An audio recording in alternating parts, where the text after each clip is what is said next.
Hello all, स्वागत है आप सभी का हमारे इस यूट्यूब चैनल में। तो आरसीबी ने फाइनली अपने सिर के ऊपर का जो हार का ताज है वो हटा दिया है। सनराइजर्स हैदराबाद को हैदराबाद के होम ग्राउंड पे 35 रन से हरा दिया। हैदराबाद ऐसी एक टीम जो इस आईपीएल में कहर मचा रही थी, तूफान बैटिंग कर रही थी, उस हैदराबाद की टीम को, सनराइजर्स हैदराबाद की टीम को 35 रनों से हरा दिया है। कुछ तो बात बची होगी आरसीबी में। जी हाँ, इसके तहत आरसीबी पहुंच चुके हैं 4 पॉइंट्स पे। हालांकि वो पॉइंट्स टेबल में 10 नंबर पे है, लेकिन they are not out yet. अभी भी उनके 5 मैच बचे हैं और अगर ये 5 मैच आरसीबी जीत जाती है तो वो पहुंच जाते हैं 14 पॉइंट्स पे। जी हाँ, बहुत बड़ी चीज होगी और शायद किसी और टीम को ये कंपटीशन देगी कि हम अभी भी बचे हैं, अभी हम में भी कुछ जान बची है इस आईपीएल 2024 में। आइए बात करते हैं Sunrisers Hyderabad versus royal Challengers Bengaluru के बीच हुआ ये मैच जो आरसीबी ने 35 रन से जीता। तो स्कोर कार्ड की पहले एक बार बात कर लेते हैं। 206 रन बनाया आरसीबी ने पहले बैटिंग करते हुए। उसमें विराट कोहली ने बनाए 50 रन, रजत पाटीदार ने बनाए 50 रन, कैमरन ग्रीन आके 35 रन। लेकिन इनके बैटिंग के पहले हम लोग अगर बात करें तो आरसीबी की जब बैटिंग चल रही थी, विराट कोहली ऐसे लग रहे थे कि भाई वो वनडे इंटरनेशनल खेल रहे हैं। उनको लग रहा था कि शायद ये T20 मैच नहीं है। जी हाँ, स्लो बैटिंग, नो इंटेंट, केवल 2 छक्के। ऐसा लग रहा था कि माने विराट कोहली के पास बहुत समय है, लेकिन विराट शायद भूल गए थे कि ये T20 मैच है और बहुत अहम मैच है। तो विराट कोहली ने बनाए 51 रन्स और उन्होंने गेंद लिए 43, which is very very slow as compare to जो इनिंग्स अभिषेक शर्मा ने बाद में खेली 13 बॉलों में 31 रन्स। मतलब ऐसी इनिंग्स अगर आप नहीं खेलोगे तो शायद ये हमें आरसीबी को आगे चलने वाले मैचेस में दिक्कत देगी और शायद इंडिया को भी दिक्कत देगी अगर हम ऐसी इनिंग्स खेल रहे हैं। तो फिर बाद में बहुत विकेट्स जल्दी जल्दी जाते गए आरसीबी के और रजत पाटीदार 20 गेंदों में 50 रन, 5 छक्के उसमें लगाए। ये शायद रजत पाटीदार का उन सेलेक्टर्स को वापस एक पिन था जिन्हें लग रहा होगा कि टेस्ट सीरीज में भाई हमने तो अच्छा नहीं किया, इतना मेरी बैटिंग इतनी चली नहीं, लेकिन मैं अभी इस रेस में ही हूं, मेरी फॉर्म अभी बाकी है, मेरी फॉर्म अभी वापस आ रही है। तो रजत पाटीदार ने फाइनली अपना फॉर्म वापस ला लिया है। अच्छी बैटिंग करी रजत पाटीदार ने। विराट कोहली और उनकी बैटिंग के कंपैरिजन करें तो वो इंटेंट रजत पाटीदार में ज्यादा लगा। फिर नीचे जब बैटिंग करने कैमरन ग्रीन आए तो बॉल कम बचे थे। दिनेश कार्तिक भी जब आए तो बॉल बहुत ही कम बचे थे, तो उन्होंने थोड़ा सा स्ट्रगल किया स्टार्टिंग में, लेकिन फाइनली 207 रन आरसीबी ने बनाया। अब जब सनराइजर्स हैदराबाद की बॉलिंग की बात करें तो पैट कमिंस, जो कि one of the highest paid person है इस आईपीएल में, ऑक्शन में सबसे ज्यादा one of the, because Mitchell Starc भी है। पैट कमिंस ने 4 ओवर में 55 रन दिए। हाफ सेंचुरी तो वहां पे तो लगाई, लेकिन बैटिंग भी जब पैट कमिंस करने आए तो वहां पे भी उन्होंने ऐसे चौके और छक्कों की आतिशबाजी की, तो ऐसा लगा कि सनराइजर्स हैदराबाद क्या वापस बैक इन द गेम है।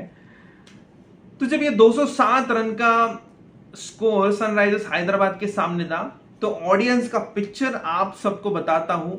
एक थर्ड पर्सन जब ये स्कोर सनराइजर्स हैदराबाद के आगे देख रहा था तो उनको लगा भाई ये सनराइजर्स हैदराबाद के लिए 3/4 है या 70% भी नहीं है जो वो स्कोर करते हैं। लेकिन जैसे ही वो कोलैप्स स्टार्ट हुआ, पावर प्ले के अंदर 4 बैट्समैन उनके आउट हुए और तब लगा अब ये उनकी परीक्षा है, ये उनकी एग्जामिनेशन है कि सनराइजर्स हैदराबाद कहां तक खींच सकता है। क्योंकि हमें पता है सनराइजर्स हैदराबाद की ये पूरे आईपीएल में ट्रेविस हेड ने स्कोर किया है, अभिषेक शर्मा ने स्कोर किया है, आपके नीतीश रेड्डी ने स्कोर किया है और क्लासन ने स्कोर किया है। शाबाश भी थोड़े खेले हैं, लेकिन मार्करम के इतने बड़े स्कोर्स नहीं आए हैं, ना ही उनके दूसरे कोई बैट्समैनों के आए हैं। इवन अब्दुल समाद भी कुछ इनिंग्स उन्होंने ग्लिम्सेस दिखाए हैं, लेकिन ओवरऑल परफॉर्मेंस की अगर हम बात करें तो अगर ये 3 फेल हुए तो दिस वाज अ मैच कि उनकी लोअर मिडिल ऑर्डर वो यहाँ पे टेस्ट होने के लिए था, लेकिन 4 विकेट गए तो वैसे ही इनिंग्स उनकी स्लो हुई और एक जैसे ही रन रेट बढ़ता गया वो बस एक चेजिंग द स्कोर कार्ड, ये एसआरएच का गेम था। पूरे गेम में भी बहुत ही स्लो चला, बहुत ही डल चला। किसी ने वो रुक के इनिंग्स बिल्डअप करने की कोशिश नहीं की सनराइजर्स हैदराबाद की तरफ से। हालांकि यहाँ पे बॉलिंग ऑफ आरसीबी को हमें कॉम्प्लीमेंट देना होगा, स्पेशली करण शर्मा को। करण शर्मा ने जिस बारीकी से बॉलिंग डाली वहां पे, जो स्पिन अटैक लिया, जो लाइन एंड लेंथ वहां पे पकड़ा स्पिन के लिए, बहुत ही बढ़िया गेंदबाजी करण शर्मा। और इस करण शर्मा को सबकी तलाश थी और आरसीबी ने कहीं तो छुपा के रखा था। पता नहीं इतना यूज इस रिसोर्स को आरसीबी ने क्यों नहीं किया। वैसे ही स्वप्निल सिंह भी जब बॉलिंग करने आए तो बहुत अच्छी किफायती उन्होंने गेंदबाजी, जबकि 2 विकेट उन्होंने लिए। कैमरन ग्रीन भी 2 ओवर में उन्होंने भी 2 विकेट लिए। कैमरन ग्रीन का भी इस्तेमाल आई गेस इस आईपीएल में आरसीबी कर नहीं सकी। बहुत ही बड़ा ब्लंडर आरसीबी की तरफ से। इतना रिसोर्सफुल पर्सन आपको कैचेस देते हैं, आपको रन्स देते हैं, कोई भी कहीं पे भी खिलाओ इनको, आपको 2 ओवर अच्छे से निकाल के देते, तो भाई इनको आप इस्तेमाल क्यों नहीं कर रहे थे। मुंबई इंडियंस ने एक सीजन पहले इनको इस्तेमाल करके 100 लगाया था कैमरन ग्रीन ने at the top of the order. यहां पे कहां गई ये सोच। इसी की वजह से इनको इतना पैसे दे के लिया था, तो वो रिसोर्स यूटिलाइजेशन आरसीबी की तरफ से नहीं होते दिख रहा है। फाइनली इस मैच में उनको समझ आई और उन्होंने ये यूटिलाइजेशन किया। यश दयाल ने भी बहुत प्यारी गेंदबाजी डाली, 3 ओवर में 18 रन। यहां से आगे आरसीबी के लिए मुश्किल है लेकिन नामुमकिन नहीं है। 5 गेम्स बचे हैं आरसीबी को, 10 नंबर पे है। अगर 5 गेम वो जीते हैं तो 14 पॉइंट्स पे हो सकते हैं, which will be very tough even though to cross the playoff. लेकिन अगर वो प्ले ऑफ तक भी जाते हैं, 14 पॉइंट्स तक भी जाते हैं, तो एक मोटा मोटा बाहर से चांस होगा कि शायद 14 पॉइंट्स पे कुछ टीम्स और भी रुके और वहां पे नेट रन रेट पे कंपटीशन हो। सनराइजर्स हैदराबाद की बात करेंगे तो आज एक बहुत डल मैच रहा सनराइजर्स हैदराबाद के लिए, और ये डल मैच इसी के लिए बिकॉज ट्रेविस हेड, आपके अभिषेक शर्मा और क्लासन तीनों फ्लॉप रहे। अभिषेक शर्मा की मैं फ्लॉप इतना इंटेंसिटी से नहीं कहूंगा क्योंकि उन्होंने 13 गेंदों में 31 रन बना के वो कर लिया, लेकिन बड़े इनिंग्स खेलने के लिए अभी अभिषेक शर्मा को भी आगे आना होगा, क्योंकि अगर वो इंडिया का स्पॉट देख रहे हैं at the top of the order, तो बड़ी इनिंग्स खेलना भी एक one of the important characteristics होती है जब आप टॉप ऑफ द ऑर्डर खेलते हो। आप देख सकते हो कि विराट कोहली, रोहित शर्मा इतने वहां पे सक्सेसफुल क्यों है एज अ बैट्समैन, क्योंकि वो उनको पता है कि अगर चेस में हमें अगर टिक के खेलना है, अगर चेस करना है तो आपको इनिंग्स बिल्डअप करनी होती है। तो ये एसआरएच को के बैट्समैन अभिषेक शर्मा को वहां पे एक सीख लेनी होगी। बाकी इस मैच से हम फाइनली आरसीबी को देख सकते हैं थोड़ा सा कमबैक करते हुए, और सनराइजर्स हैदराबाद फाइनली उनका जो वीकनेस है, उनके जो ड्रॉबैक्स है, जो फ्लॉज हैं, वो सामने आ चुके हैं। आप स्टार्टिंग में ही प्रॉपर स्पिनर्स को खेल नहीं सकते। आप थोड़ा सा वाइड अगर गेंद अगर डालते हैं तो आपको दिक्कत होती है। आपके टॉप ऑर्डर अगर कोलैप्स करते हैं तो आप स्ट्रगल करते हैं डाउन दी ऑर्डर।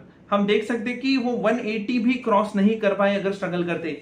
इसी के अलावा अगर मुंबई इंडियंस की जब हम लोग बात करते हैं तो टॉप ऑर्डर में इतनी कोलैप्सेस होने के बावजूद इतना बड़ा स्कोर किया, तो वो एक चीज है टू बी नोटिस, और ये शायद सारे टीम्स यहाँ पे नोटिस करेंगे और ये अपने बुक में जरूर लिख के लेंगे कि ये यहाँ पे वीकनेसेस है सनराइजर्स हैदराबाद की, क्योंकि इतना खौफ सनराइजर्स हैदराबाद ने जो लास्ट 3-4 मैचों से बनाया है अगेंस्ट एवरी बॉलर कि जो आए हम लोग मारेंगे, जैसे आए हम लोग मारेंगे और हम लोग बड़े बड़े स्कोर करेंगे पावर प्ले में। लेकिन पावर प्ले में जब आपके 4 विकेट जाते हैं तो क्या हाल हुआ हमने सबने देखा। फिलहाल आरसीबी को 2 पॉइंट्स मिल चुके हैं। This IPL is still open to all the teams. और आपको क्या लगता है कि आपके तहत कौन से 4 टीम्स होगी जो प्ले ऑफ में क्वालिफाई करेंगी? जरूर हमें कमेंट सेक्शन में बताइए और हमारे इस वीडियो को लाइक जरूर कीजिए, शेयर जरूर कीजिए और सब्सक्राइब कीजिए। तब तक के लिए थैंक यू। जय हिंद, जय भारत।